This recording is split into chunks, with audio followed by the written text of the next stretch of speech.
안녕하세요. 이명기 목사입니다. 오늘은 예레미야 애가 3장 묵상입니다.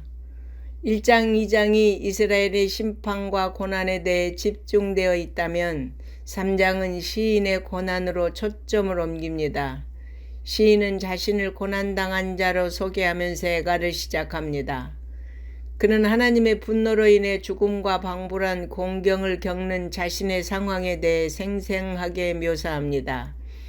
계속해서 시인은 하나님이 자신을 몰아가시고 치시며 가두시는 것에 초점을 맞춰 자신의 고통을 묘사하고 있습니다.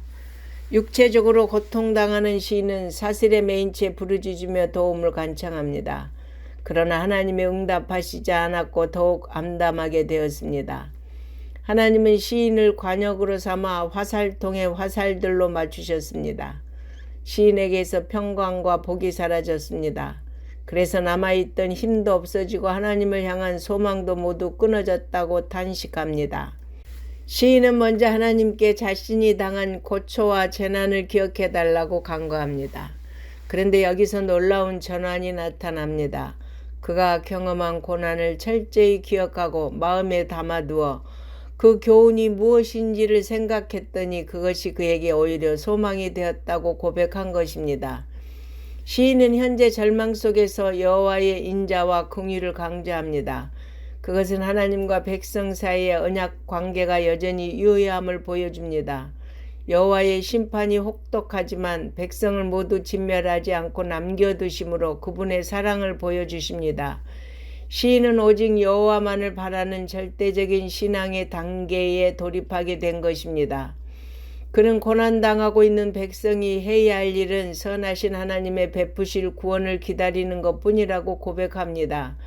특히 사람이 젊었을 때 멍에를 매는 것이 좋다고 말하고 모든 고난의 멍에를 하나님의 주권으로 돌립니다.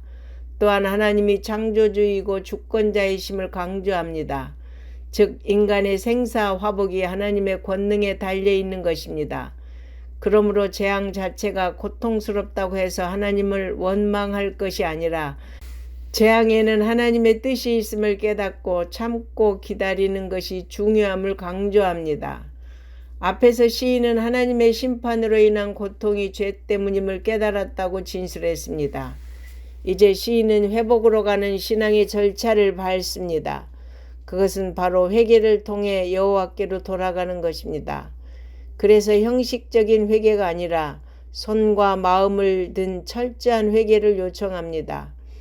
이전에는 재앙의 상황에서 탄식했다면 이제는 하나님께 돌아가기 전에 자신의 죄를 조사하는 심정으로 죄악에 담긴 자신들의 완악함을 깊이 뉘우치는 심정으로 재앙을 돌아봅니다. 그는 성읍의 여인들이 유린당하는 상황을 무력하게 지켜보며 깊은 슬픔에 빠집니다. 그는 슬프고 상한 심령으로 주님이 돌아보실 때까지 기도하겠다고 말합니다. 예레미야는 고난의 극한을 상징하는 심히 깊은 구덩이에서 주님의 이름을 부릅니다.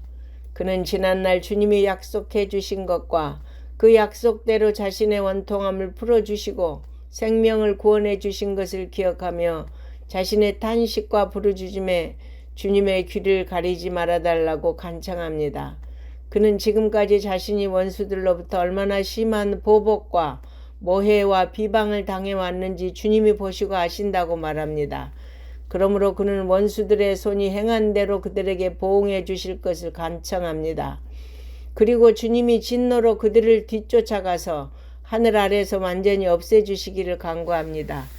이처럼 그는 하나님의 공의로운 심판을 간구합니다. 고난당할 때 하나님을 신뢰하기는 어려운 일이지만 그럼에도 불구하고 하나님께 대한 소망을 이어가야 합니다. 하나님은 우리에게 평강과 행복을 주기 원하십니다. 만약 고난을 주신다면 하나님의 본심이 아닙니다. 그러므로 모든 고통을 역전시키고 회복하실 분은 오직 하나님밖에 없음을 기억하고 오직 하나님을 신뢰하고 나아간다면 하나님이 고난 중에 있는 우리를 다시 건지셔서 회복시켜 주실 것입니다. 아멘.